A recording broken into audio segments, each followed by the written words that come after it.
Magandang araw mga kamakdo at tayo magka-acrylic painting uli ngayon. So ang ating gagamitin ay red, blue, black at saka white. So ano ulit tayo ngayon? Limited palette tayo. So simulan na natin mga kamakdo.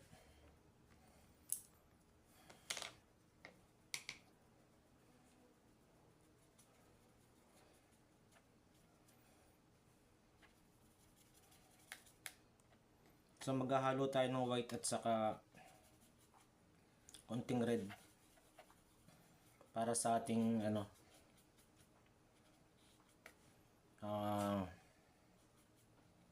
flesh tone.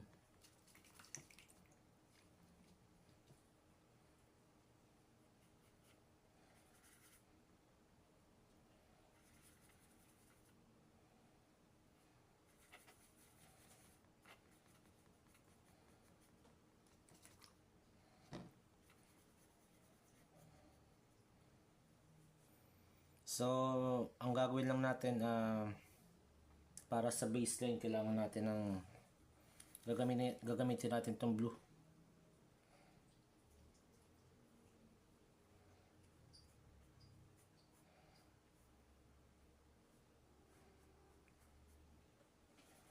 So, yung pinaka baseline ng color niya.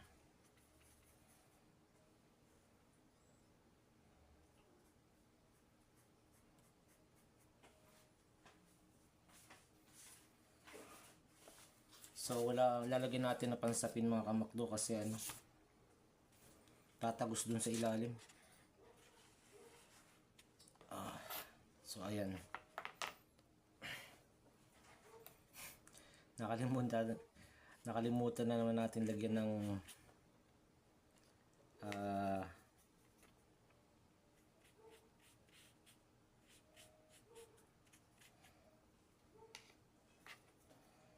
so i-wash lang natin tong blue.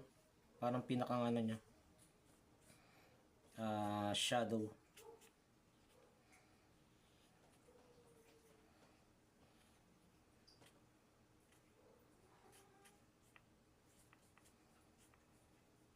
So yung puti talagang tinira natin yung para sa highlights.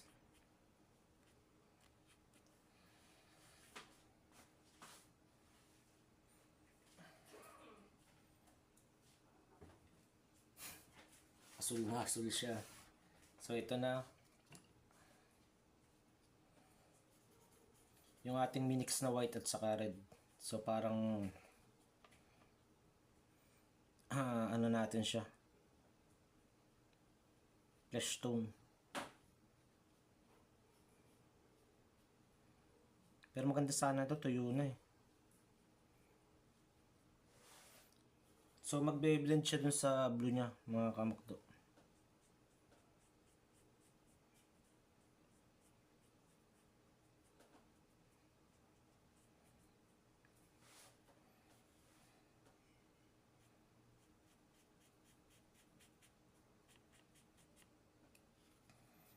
Medyo napakunti yung ating halo. So lagyan nyo lang ng konting red at saka white. So mas marami palang white gawa ng parang siya, pang flesh tone.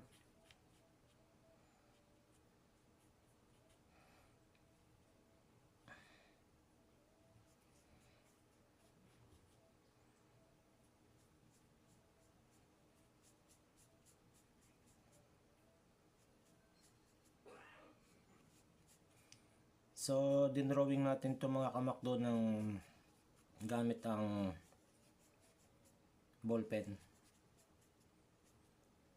Parang to eh, medyo rough yung ating sketch dito kasi hindi tayo gumamit ng dito, lapis.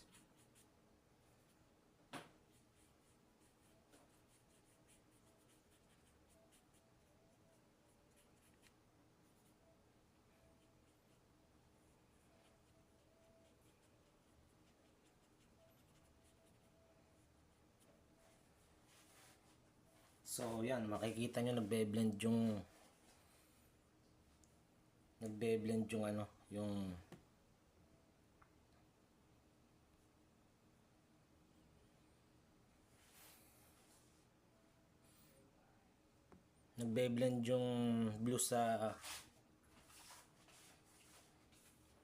yung blue sa ano, sa red na may white.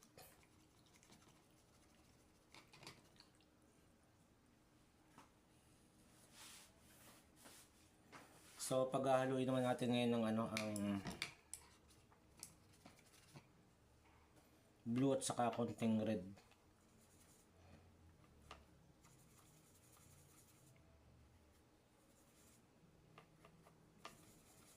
So makaka-create tayo ng parang may pagka-violet to eh.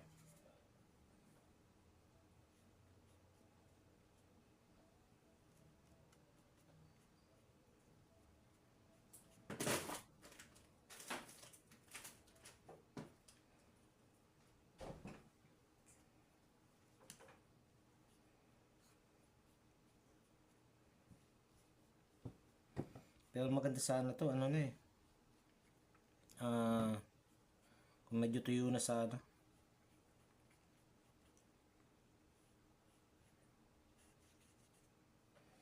So yan, makikita nyo nag-ano siya.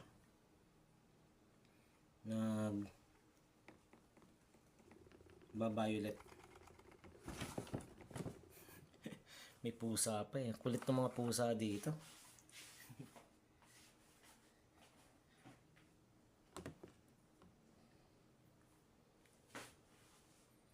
So parang humiina yung ating ilaw ah.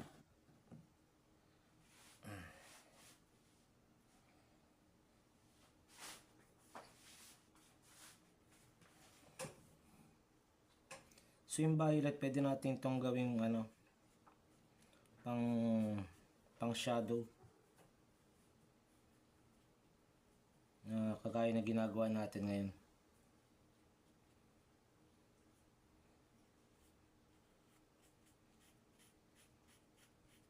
So papansin nyo, yung iniwan nating puti, nagbibigay siya ng effects.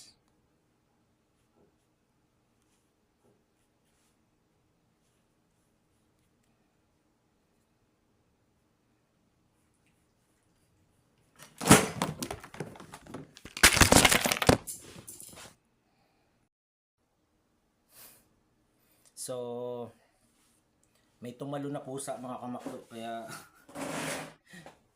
yan ano yung ating ginagawa. Buti hindi natapon yung sausawan natin ng tubig.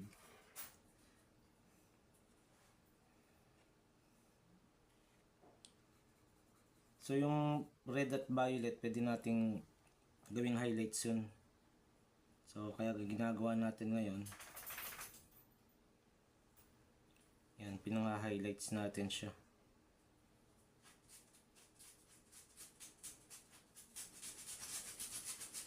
Alam, parang naparami yung tubig natin ah.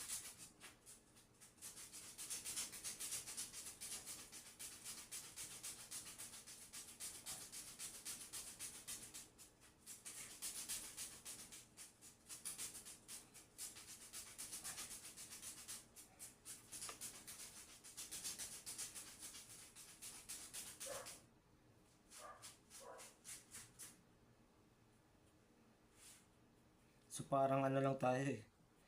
Parang tayong gumagawa ng ano nito eh. Ng comics. Bali ano to mga kamak, bali ano to? Acrylic.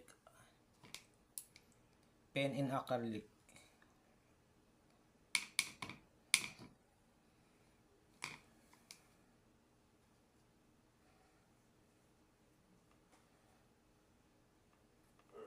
So itong kasunod naman natin na ano, na layer, medyo matapang, lagyan natin ng konting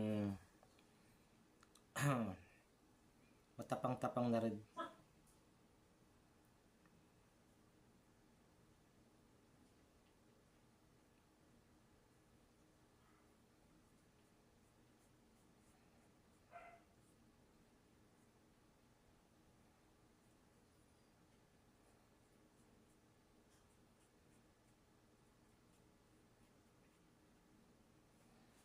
So makikita nyo, oh, pumapatong siya dun sa naunang natuyo. Kaya maganda medyo tuyo siya para nagbe-blend eh.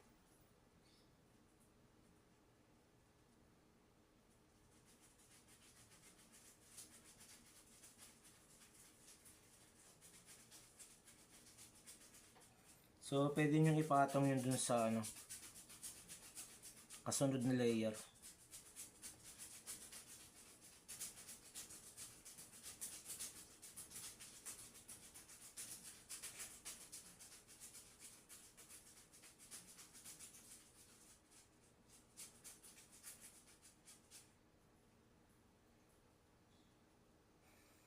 Parang ano lang tumakamak to para medyo maging solid yung color niya.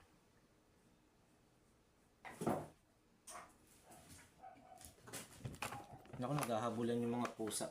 Doon nga muna, Garfield, dali. Nagsushoot tayo. Eh, nag-aaway mga pusa, mga kamakto. Dito talaga tumatalon eh. So, pwede mag-overlap yung ano nito. Yung color niya mga kamakto kasi lalo siya nagkakaroon ng parang yung parang effects niya.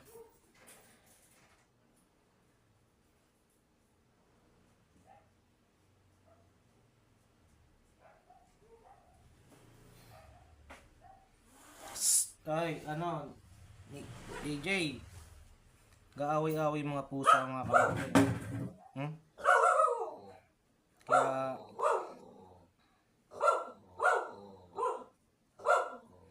Kaya mahirap mag-shoot eh.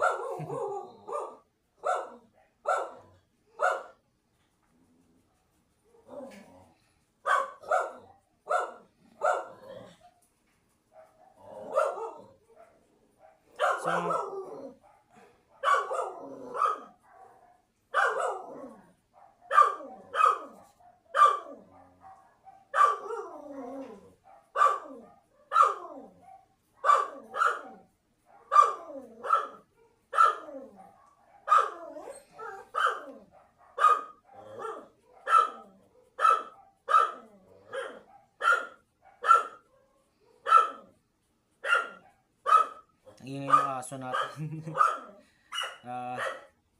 Yun ang problema mga kamakto pag nagsushoot tayo ng video. May mga effects, sound effects.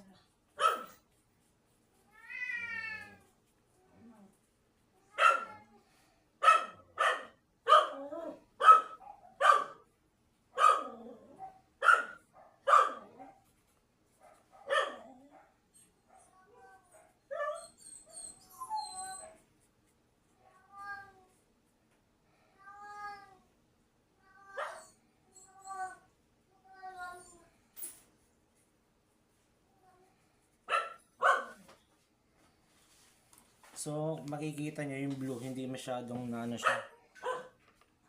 Nagsilbi siyang parang pinakang base na ano.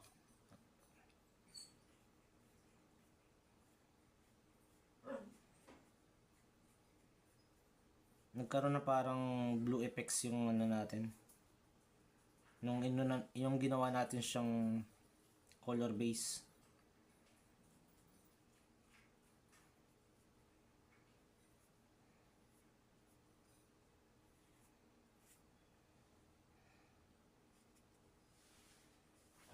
So, patutuyuin na lang natin makamakdo at yan na yung ating finish na ano. So,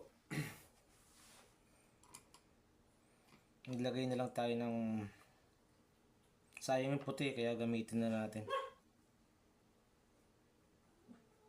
Parang pinakang ano niya. Highlights niya.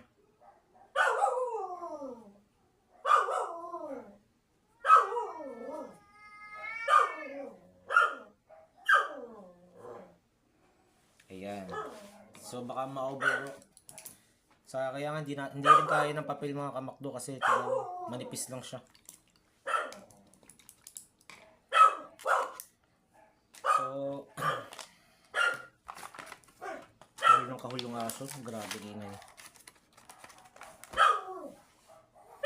So hanggang dito na lang ating video mga kamakdo at medyo marami tayong sound effects ngayon. Kahulan yung mga aso. Hindi tayo makapag-shoot na maayos. So salamat sa mga sumuporta at sana magkita-kita ulit tayo sa susunod nating acrylic painting.